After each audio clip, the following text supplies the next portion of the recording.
విశిష్ట అతిథులు, సాహితీవేత్తలు, పెద్దలు ఇచ్చేసి సభను అలంకరించి ఎంతో ప్రోత్సాహాన్ని మహిళలకు ఇచ్చినటువంటి పెద్దలు శ్రీ గంధ లక్ష్మణరావు సార్ గారు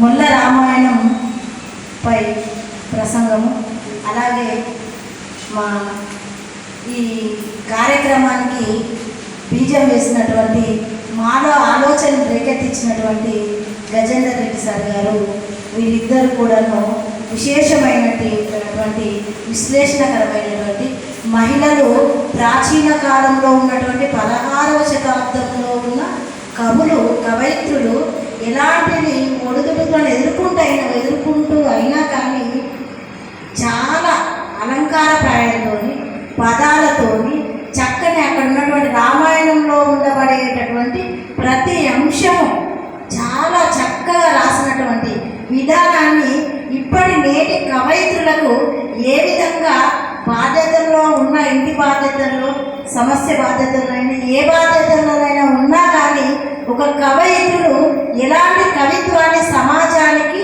భక్తిపరంగా అందించాలనేటటువంటి మంచి ఉద్దేశాలని కవయిత్రి యొక్క భావాలని ప్రాచీన రచన అయినా కానీ ఆధునిక భావాలకు తగినట్టుగా వారు మాకు ఎంతో ప్రోత్సాహాన్ని ఇస్తూ ఈ సభలో అనేక విషయాలను తెలియజేసి మా రుద్రమ సాహితీ స్రవంతి సాహితీ లోకానికి చాలా మంచి విషయాలను చెప్పి మమ్మల్ని ప్రోత్సహించి మమ్మల్ని ముందుకు నడిపించి నేను అడగగానే కాదనకుండా లేదనకుండా ఒప్పుకొని ఈ కార్యక్రమాన్ని దిగ్విజయంగా పూర్తి చేసుకోవడానికి అవకాశం కల్పించినటువంటి వారికి నేను హృదయపూర్వకంగా నమస్సులు పాదాభివందనాలు తెలియజేసుకుంటున్నాను. అలాగే మా బొమ్మకంటి కిషన్ సార్ వ్యవస్థాపక అధ్యక్షులు, నిజంగా మహిళలకి కరీంనగర్లో తెలంగాణ రాష్ట్ర స్థాయిలో ఎక్కడున్నా అని ప్రత్యేకమైనటువంటి ఒక స్థానం అస్తిత్వం ఉండాలని చెప్పేసి అంత వయసులో అయినా స్టంట్ పడినా కానీ ఆరోగ్యం బాగాలేకున్నా కానీ తనకి బండి నడపరాకున్నా కానీ ఒకరు తోడుగా ఉండి తీసుకువెళ్ళి ఎక్కడికైనా రాగలిగేటటువంటి స్థితిలో ఉన్నారు.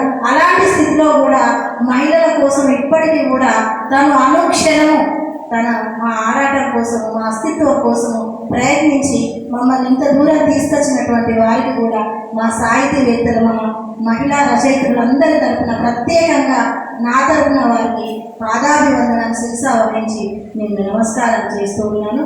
మరి ఇలాంటి ఇంత పెద్దల ప్రోత్సాహంతో మాకు ఇచ్చినటువంటి ఈ సాహితీ సభలో ఒక రచయిత్రులుగా మొల్ల రామాయణంలో ఉన్నటువంటి ఈ ప్రత్యేకమైనటువంటి అంశాన్ని మేము తీసుకొని మేము మార్గదర్శకులుగా కవిత్వంలో కలం పట్టుకొని ఇంకా వారి యొక్క మార్గదర్శకంలో నడుస్తామని ఈ సభాముఖంగా మేము తెలియజేస్తూ, అలాగే ఈ సభకి మహిళామణి అయినటువంటి ప్రముఖ విశిష్ట మహిళామణి అయినటువంటి కథా రచనల్లో చాలా తెలంగాణ రాష్ట్ర స్థాయిలోని ఆంధ్ర రాష్ట్ర స్థాయిలోని ఒక మంచి పేరు సంపాదించుకున్నటువంటి విశిష్ట మహిళగా పేరు తెచ్చుకున్నటువంటి కథా రచనలో మా ఆత్మీయురాలు ఏదునూరి రాజేశ్వరి గారు, అన్నవరం గారు మరి ఇక్కడ ఈరోజు అద్భుతమైనటువంటి తన యొక్క ప్రసంగంతో మమ్మల్ని చాలా ప్రోత్సాహాన్ని అందించారు.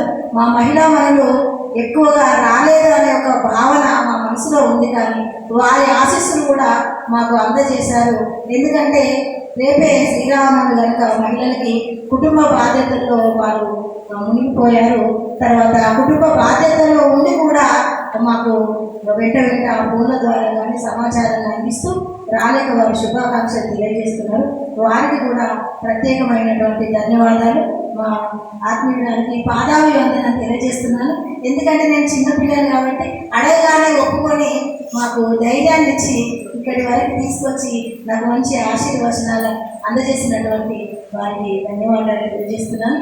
ఇంకా మా ఆత్మీయులు మెన్నేని శశికిరణ్ గారు ఎప్పుడైనా కానీ ఏ సమయంలో ఫోన్ చేసినా కానీ ఎంత సమయంలో అయినా మాకు సమయం ఇచ్చి మాట్లాడి స్టేజ్ మీదకి ఆవిడ వచ్చి మాట్లాడకుండా కానీ ఆవిడ అక్కడుండి కూడా మమ్మల్ని ఎంతో ప్రోత్సాహాన్ని అందిస్తారు. వారికి హృదయపూర్వక ధన్యవాదాలు తెలియజేస్తున్నాను. ఇక ఆత్మీయులు ఇద్దరు మాకు నీలగిరి అనిత గారు, పద్మశ్రీ గారు, వీరు అసలు లేని కార్యక్రమం అంటూ ఎక్కడ ఏది కరీంనగర్లో ఉండదని నేను ఈ సభాముఖంగా చెప్తున్నాను. ఎందుకంటే ఏ కార్యక్రమంలోనైనా తప్పకుండా వాళ్ళిద్దరు కనిపిస్తారు.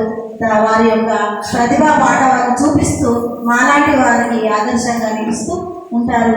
ఈ శ్రీపురం వాణిశ్రీ గారు ఇచ్చేశారు, పెనుగొండ బసవేశ్వర్ గారు, కల్వకుంట్ల రామకృష్ణ గారు, గాజోజు నాగభూషణ గారు, విలాసాగరం రవీందర్ గారు, చాలా పెద్దలు గాజుల రవీందర్ సార్ గారు, ఇక్కడ ఉన్నటువంటి పెద్దలందరూ కూడా వాసాల వరప్రసాద్ గారు, యుగేందర్ గారు, శ్రీకర్ గారు, గుండు రమణయ్య సార్ గారు, ఇంకా పేర్లు తెలియదు, బొద్దుల లక్ష్మయ్య సార్ గారు, కొందరు పేర్లు తెలియదు నాకు, మన ద్రోణాచార్య సార్ గారికి, ఇక్కడ వచ్చి వెళ్ళినటువంటి వాళ్ళందరికీ కూడా,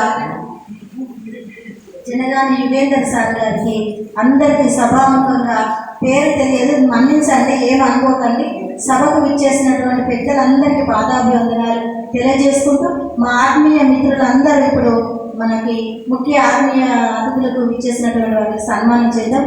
మహిళా మండలందరినీ రావాలని కోరుచున్నాం.